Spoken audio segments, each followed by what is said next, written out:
Okay, so chapter 17, and now remember, Billy is on his like tie-break coon hunt right now, and so we got to see if he'll win the championship. Looking up the sky, Papa said, "That doesn't look good up there. I think we are in for a storm." The sky had turned a dark gray. Fast-moving clouds were rolling through the heavens. Grandpa said, "Looks like we're going to get some wind, too."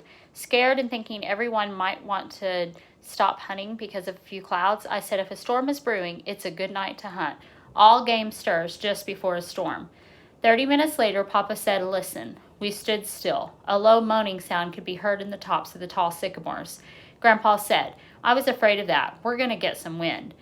We heard rattling in the leaves and underbrush. It was beginning to sleet. The air turned cold and chilly. From far downriver, we heard the deep baying of a hound on a trail. It was old Dan. Seconds later, the rhythmic crying of little Ann could be heard. Swallowing the lump that had jumped in my throat, I whooped as loud as I could.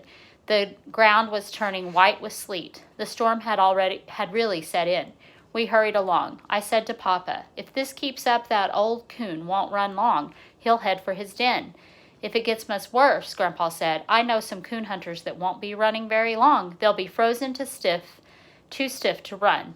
The judge asked if there was any danger of getting lost. "I don't know," Papa said. "It's all strange country to me." My dogs' voices sounded far away. I knew they were much closer than they sounded, as if they were downwind from us. Finding 3 large sycamores growing close together, we stopped on the leeward side. Papa shouted above the wind, "I don't know if we can take much more of this." "It is bad," Grandpa replied, "and it looks like it's going to get worse." "You can't see over 15 feet now," the judge said. "Do you think we can find the buggy?" "I think we can find the buggy, all right," Papa said. I could no longer hear the voices of my dogs. This had me worried. I didn't want to leave them out in the storm. "Can anyone hear the hounds?" Grandpa asked. "I can't," Papa said.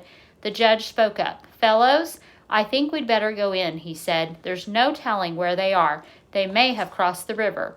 Scared and knowing I had to do something, I said, "They're closer than you think. Probably treed by now. You can't hear them for the wind," I begged. "Let's go a little further." There was no reply, and no one made a move to leave the shelter of trees. Taking a few steps, I said, "I'll take the lead. Just follow me." "Billy, we couldn't find them," Papa said. "You can't see or hear a thing. We had better start back for camp."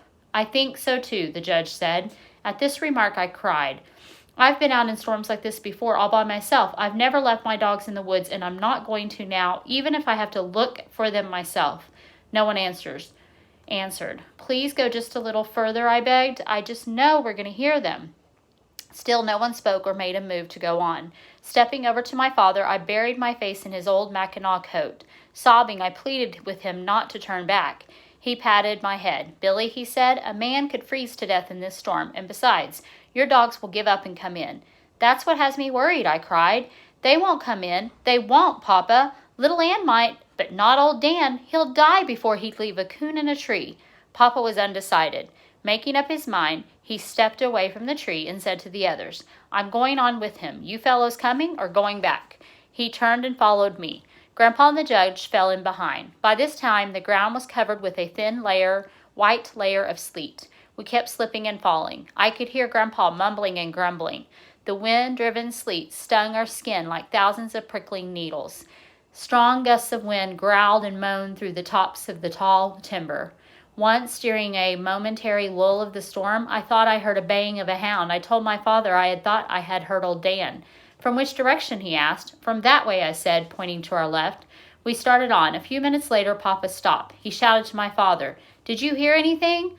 "No," Grandpa shouted. "I can't hear anything in this storm." "I thought I did, but I'm not sure," the judge said. "Where was it coming from?" Papa asked. "Over that way," the judge said, pointing to our right. "That's the way it sounded to me," Papa said. At that moment, all of us heard the deep voice of old Dan. "It sounds as if they're close," Grandpa said. "Let's split up," said Judge. "Maybe one of us can find them." "No," Papa said. "It'd be easy to get lost in the storm. I think we'll move to the right of us." "They're more to the right of us," I said. "I do too," Papa said. We trudged on. Old Dan bawled again. The sound of his voice seemed to be all around us. "The way that wind is whipping the sound through this timber," the judge said, "we'd be lucky if we ever found them." Papa shouted over the roar of the wind. "We can't take much more of this. We'll freeze to death." The men were giving up. I felt the knot again as it crawled up in my throat. Salt water froze in my eyelashes.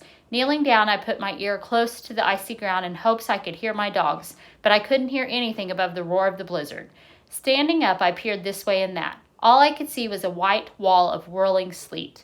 I closed my eyes and said a little silent prayer and hoped for a miracle. We heard a sharp crack and a loud crashing noise. A large limb, torn from the tree by the strong wind, fell to the ground. The sharp crack of the limb gave me the idea. Shouting to my father, I said, "Shoot the gun. If my dogs are close enough to hear it, maybe little Ann will come to us." Papa didn't hesitate. Pointing the gun high over his head, he pulled the trigger. The sharp crack rang out in the teeth of the storm. We waited. Just when I had given up all hope and had sunk to the lowest depth of despair, out of the white wall of driving sleet came my dog to me. I knelt down and gathered her in my arms. Taking one of the lead ropes from my pocket, I tied it to her collar. I said, "Find him, little girl. Please find old Dan." Right then, I didn't care about coons, gold cups, or anything. All I wanted was my dogs. I don't know how she did it. Straight into the face of the storm she led us. Time after time, she would stop and turn her head this way and that. I knew she couldn't scent or see anything. Instinct alone was guiding her. Over a winding and twisting trail we followed. Coming out of the bottom, she led us into a thick canebrake. The tall stalks sheltered us from the storm. The roaring of the wind didn't seem as loud. Like ghostly figures, large trees loomed out of the almost solid mass. Falling and stumbling, we kept pushing on. Grandpa shouted, "Hold up a minute. I'm just about all in." We stopped. "Do you think that hound knows what she's doing?" the judge asked. "Maybe we're just running around in circles." Looking at me, Papa said, "I hope she does. Some of these cane brakes cover miles. If we get lost in here, we'll be in bad shape." Grandpa said, "I think we've gone too far. The last time I heard old Dan, he sounded quite close." "That was because the wind carried the sound," I said. The judge spoke up. "Fellows, no dog is worth the lives of 3 men. Now let's do a smart thing and get out of here while we can. Our clothes are wet. If we keep on wandering around in this jungle, we'll freeze to death. It doesn't look like this blizzard is ever going to let up." I could hear the roar of the blizzard back in the thick timber of the bottoms. 2 large limbs being rubbed together by the strong wind made a grinding, creaking sound. The tall, slender cane around us rattled and swayed. I could feel the silence closing in. I knew the judge's cold logic had had its effects on my father and grandfather. The men had given up. There was no hope left for me. Kneeling down, I put my arms around little Ann. I felt the warm heat from her moist tongue caressing my ear. Closing my eyes, I said, "Please, Dan, bawl one more time, just one more time." I waited for my plea to be answered. With its loud roaring, the north wind seemed to be laughing at us. All around, tall stalks of cane were weaving and dancing in the rattling rhythm of the knife-edged blades. My father tried to talk above the wind, but his words were lost in the storm. Just before another blast, clear as a foghorn on a stormy night, old Dan's voice rang out loud and clear. It seemed louder than the roar of the wind or the skeleton-like rustling of the tall swaying cane. I jumped to my feet. My heart did a complete flip-flop. The knot in my throat felt as big as an apple. I tried to whoop, but it was no use. Little Ann bawled and tugged on the rope. There was no mistaking the direction. We knew that little Ann had been right all along. Straight as an arrow, she led us to him. Old Dan was treed down in a deep gully. I slid off the bank and ran to him. His back was covered with a layer of frozen sleet. His frost-covered whiskers stood out straight as porcupine quills. I worked the edges of the ice between his toes and scraped the sleet from his body with my hands. Little Ann came over and tried to wash his face. He didn't like it. Jerking loose from me, he ran over to the tree, reared up on it, and started bawling. Hearing shouting from the bank above me, I looked up. I could dimly see Papa and the judge through the driving sleet.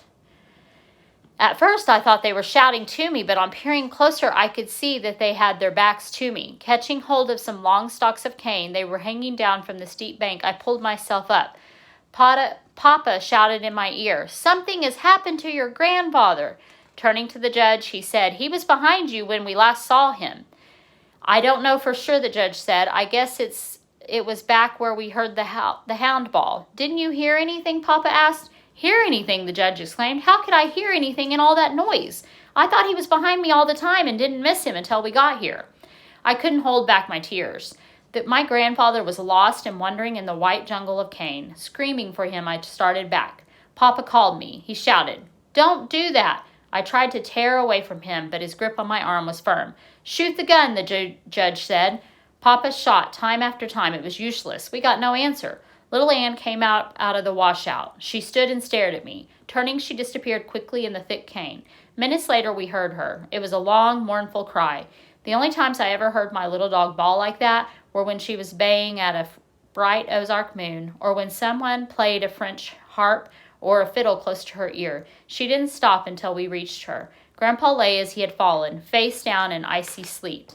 His right foot was edged in the fork of a broken box elder limb.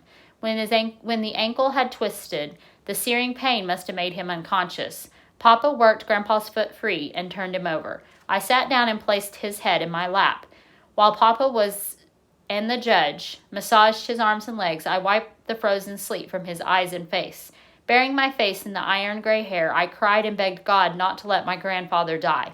"I think he's gone," the judge said. "I don't think so," Papa said. "He took a bad fall when that limb tripped him, but he hasn't been laying here long enough to be frozen. I think he's just unconscious."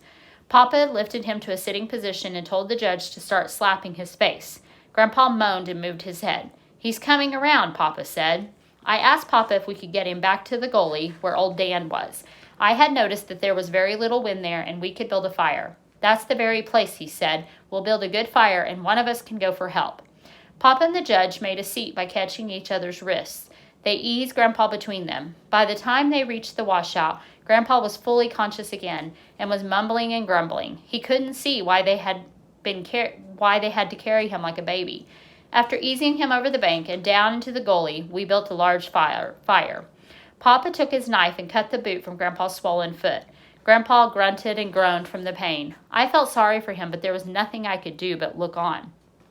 Papa examined the foot, shaking his head. He said, "Boy, that's a bad one. It's either broken or badly sprained. I'll go for some help." Grandpa said, "Now just wait a minute. I'm not going to let you go out in that blizzard by yourself. What if something happens to you? No one would know." "What time is it?" he asked. The judge looked at his watch. "It's almost 5 o'clock, he said. "It's not long till daylight," Grandpa said. If you want to go, you can see where you're going. Now let me get propped up against this bank. I'll be all right. It doesn't hurt any more. It's numb now." "He's right," the judge said. "Think you can stand it?" Papa asked. Grandpa roared like a bear. "Sure I can stand it. It's nothing but a sprained ankle. I'm not going to die. Build that fire up a little more." While Papa and the judge made Grandpa feel comfortable, I carried wood for the fire. "There's no use standing around gawking at me," Grandpa said. "I'm all right. Get the coon out of that tree. That's what we came for, isn't it?" Now, Grandpa, of course, would be wanting him to get the coon more than anything, even though he's hurt. So he tells him to go on and get the raccoon out of the tree. Up until then, the coon hunting had practically been forgotten. The tree was about 30 feet from the fire. We walked over and took a good look at it for the first time. My dog, seeing we were finally going to pay some attention to them, started bawling and running around the tree. Papa said, "It's not much of a tree, just an old box elder snag. There's not a limb on it." "I can't see any coon," said the judge. "It must be hollow." Papa beat on his side with the axe. It gave forth a loud booming sound. He said, "It's hollow, all right." He stepped back a few steps, scraped his feet on the slick ground for a good footing, and said, "Stand back and hold those hounds. I'm going to cut it down. We need some wood for a fire anyway." Squatting down between my dogs, I held onto their collars. Papa notched the old snag so it would fall away from our fire. As the heavy axe chewed its way into the tree, it began to lean and crack. Papa stopped chopping. He said to the judge, "Come on and help me. I think we can push it over now." After much grunting, pushing, and snapping and popping, it fell. I turned my dogs loose. On hitting the ground, the snag split and broke up. Goggle-eyed, I stood rooted in my tracks and watched 3 big coons roll out from the busted old trunk. One started up the washout, running between us and the fire. Old Dan caught him and the fight was on. The second coon headed down the washout. Little Ann caught him.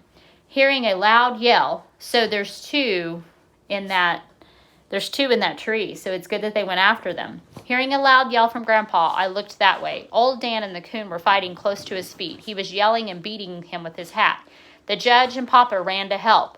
The third coon, so there's 3, started climbing up the steep bank close to me. Just before reaching the top, his claws slipped on the icy mud.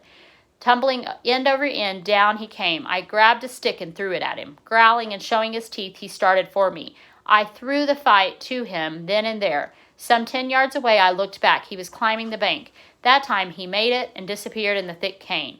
Hearing a squall of pain from little Ann, I turned. The coon was working her over. He had climbed up on her back and was tearing and slashing. She couldn't shake him off. Grabbing a club from the ground, I ran to help her. Before we had killed our coon, old Dan came tearing in. We stood and watched the fight. When the coon was dead, Papa picked it up and we walked back to the fire. How many coons were in that old snag? Papa asked. I saw 3, I said. The one that got away climbed out over there. I pointed in the direction the coon had taken. I never should have pointed. My dogs turned as one and started bawling and clawing their way up the steep bank. I shouted and scolded, but to no avail. They disappeared in the rattling cane. We stood still, listening to their voices. The sound died away in the roaring storm. Sitting down close to the fire, I buried my face in my arms and cried. I heard the judge say to my father, "This beats anything I've ever seen. Why, those dogs can read that boy's mind. He just pointed at that bank and away they went. I never saw anything like it. I can't understand some of the things they have done tonight. Hounds usually aren't that smart. If they were collies or some other breed of dog, it would be different. But they're just red-bone hounds, hunting dogs." Papa said, "Yes, I know what you mean. I've seen them do things that I couldn't understand. I'd never heard of hounds that had ever had affection for anyone, but these dogs are different. Did you know they won't hunt with anyone but him? Not even me." Hearing my grandfather call my name, I went over and sat down by his side. Putting his arm around me, he said, "Now, I wouldn't want to worry about these dogs. They'll be all right. It's not long till daylight. Then you can go to them." I said, "Yes, but what if that coon crosses the river? My dogs will follow him. If they get wet, they could freeze to death." "We'll just have to wait and hope for the best," he said. "Now straighten up and quit that sniffling. Act like a coon hunter. You don't see me bawling, and this old foot is paining me something awful." I felt better after my talk with Grandpa. "Come on, let's skin these coons," Papa said. I got up to help him. After the skins were peeled from their carcasses, I had an idea. Holding one up close to the fire until it was warm, I took it over and wrapped it around Grandpa's foot. Chuckling, he said, "Boy, that feels good. Heat another skin the same way." I kept it for the rest of the night. And I think Billy has to get that third coon. The dogs went after it, but they can't see. It's storming.